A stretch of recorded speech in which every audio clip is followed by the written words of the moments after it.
Slow and steady wins the race. இது எப்போ wrong ஆகும் தெரியுமா? ஸ்லோ அண்ட் ஸ்டெடி வின் பண்றது நீங்க ரைட் டைரக்ஷன்ல மூவ் பண்றப்போ மட்டும்தான்.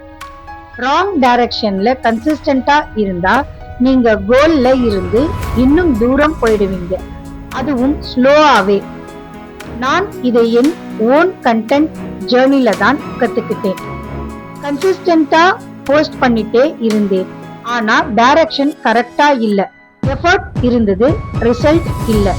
அப்பதான் புரிஞ்சுது, கன்சிஸ்டன்சி ஒண்ணு மட்டும் ஆன்சர் இல்ல.